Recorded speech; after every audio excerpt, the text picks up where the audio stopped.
Side हो जाओ भैया, देखते रहते हैं।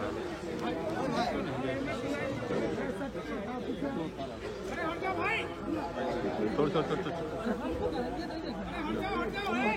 सर, जी जी जी जी।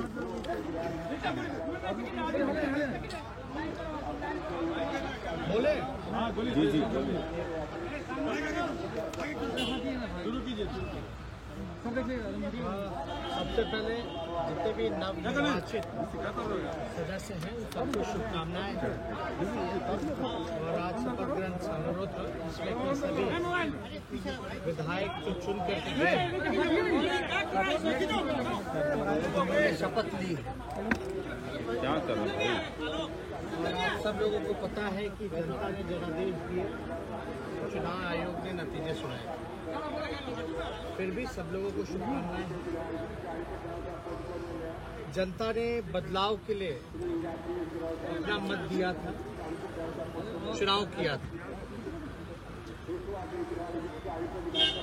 भ्रष्टाचार को लेकर के चाहे ब्लॉक थानों में हो या मंत्रालय में हो या नीतीश कुमार जी के साथ बड़े घोटाले हो, बेरोजगारी के मुद्दे पर, महंगाई के मुद्दे पर लोगों ने वोट किया।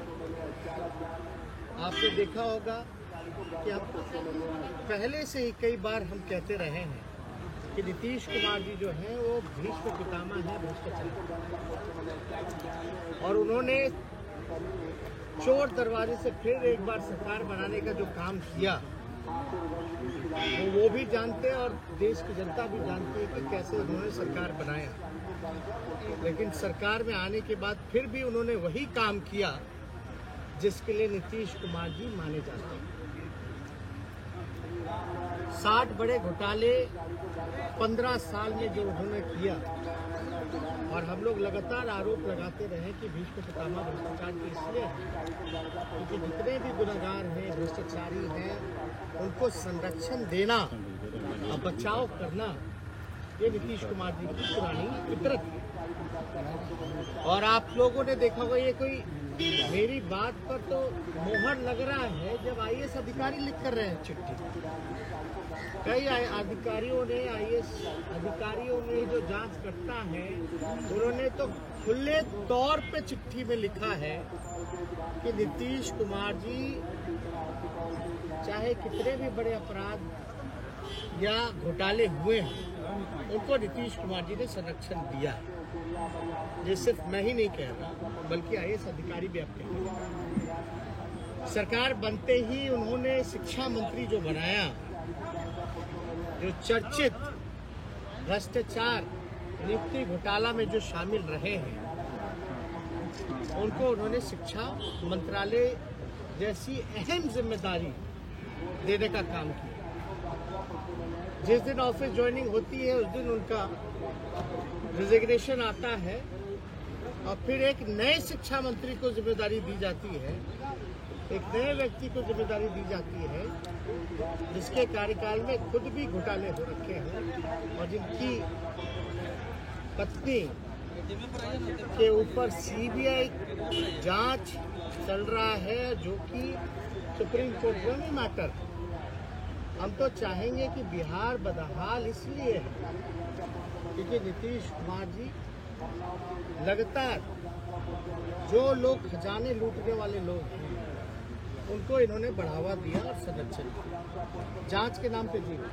अब जो नए शिक्षा मंत्री हैं जिनको जिम्मेदारी मिली, हम तो चाहेंगे कि बिहार के माननीय मुख्यमंत्री नीतीश कुमार जी को आकर के स्पष्टीकरण देना चाहिए। हर बात पे मुख्यमंत्री का जवाब नहीं होना चाहिए।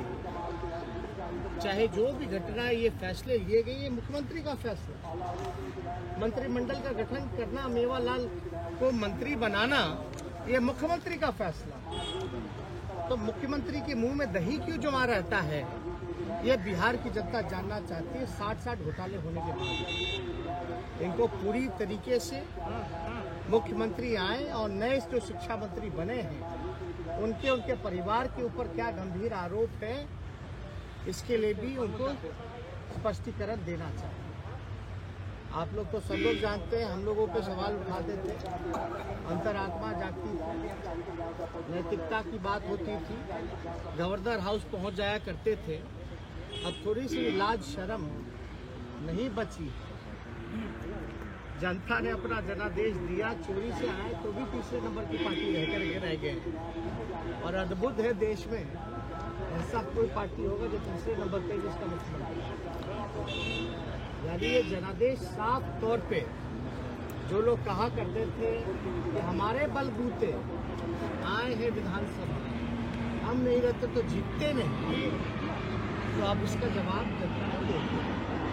तो आप लोग कितना भी कुछ भी षड्यंत्र रचा गया हो, लेकिन राष्ट्रीय जनता दल सबसे बड़ी पार्टी उभर कर के आई, सिंगल लार्जेस्ट पार्टी, और लगभग 23.5% से भी ज़्यादा वोटें, जहां बीजेपी को 19% वोटें आई, वहां राष्ट्रीय जनता दल को 23.5% वोटें आई। कितना भी जोर जबरदस्ती किया गया हो, षड्यंत्र रचा हो, फिर भी हम लोग जो है 75 सीटों पर जीतने का काम किया। तो हम लोग तो चाहेंगे कि दर्जनों ऐसे मंत्री हैं जिनके ऊपर भ्रष्टाचार और कई संगीन आरोप लगे हैं।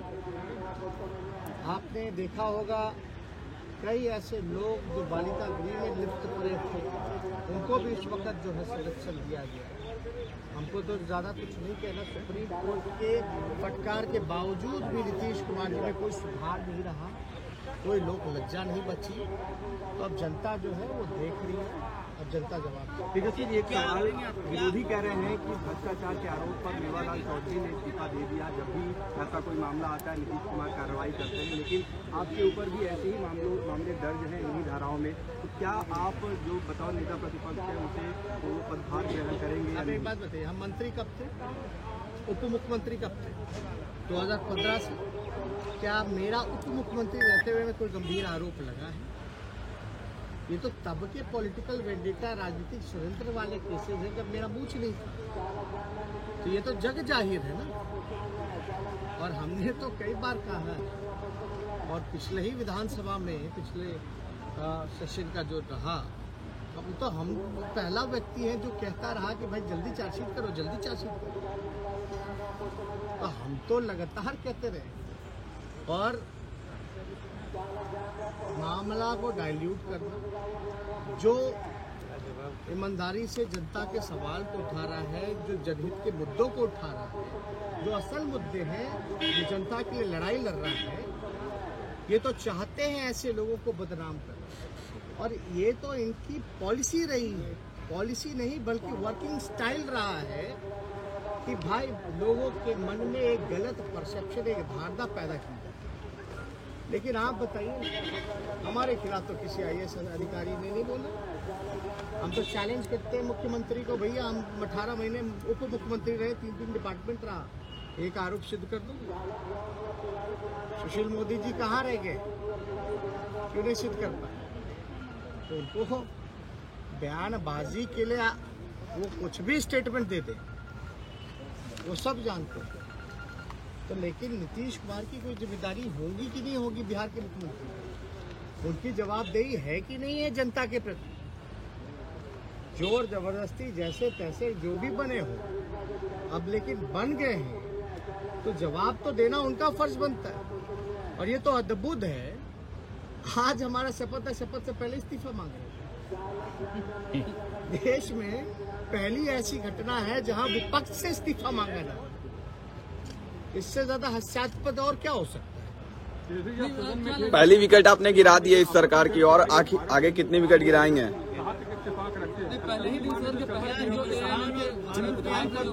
हमने सरकार चोर दरवाजे से आई, पुराना इतिहास भी चोर दरवाजे का है, एक बार भी चोर दरवाजे से आई है। जनता ने जो जनादेश दिया, महागठबंधन की जीत हुई है। फिर भी जो भी हमारी जिम्मेदारी है, रोजगार बेरोजगारी को लेकर हम लोगों ने चुनाव लड़ा था। हम NDA गवर्नमेंट को, बीजेपी के और दूसरों को चैलेंज करते हैं और चुनौती देते हैं। अगर आपने एक महीने के अंदर अगर आपने 19 लाख रोजगार नहीं दिए तो जो जनता ने हमें 1.5 करोड़ से हम ज़्यादा लगभग 1 करोड़ 24 लाख के आकर 1.5 करोड़ के आसपास जो मत मिला है, उनके साथ हम लोग सड़कों पर मिले। भले ही जनता का जो जनादेश है, जिसकी उन्होंने हाईजैक करने का काम किया, लेकिन ये हम लोगों को सड़क पर आने से नहीं रोका। हमारी लड़ाई, हमारी जिम्मेदारी, चाहे हम पक्ष में रहते तो हमने तो समय सीमा बताई थी कि हम पहले कलम से पहले मंत्रिमंडल की बैठक में हम जो है 10 लाख सरकारी नौकरी दें, लेकिन बीजेपी के लोगों ने ना तो तारीफ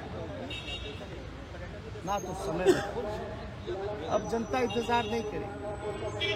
बिहार बेरोजगारी का केंद्र बना है और 1 महीने के अंदर अगर 19 लाख रोजगार अगर इन लोगों ने नहीं दिए तो जनता के साथ जन आंदोलन, हम सड़क पे उतरने का काम करेंगे। हो गया।